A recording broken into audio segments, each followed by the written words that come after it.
In this video, we're going to look at a few more elements that you can use with your HTML forms, the field set element and the legend element. Before we do that, let's add another text box to make the form a little larger.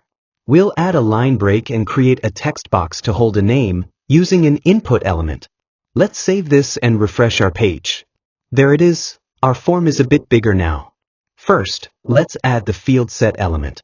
It adds some nice styling to your form by drawing a box around the entire form. We'll nest all our input elements inside the field set element.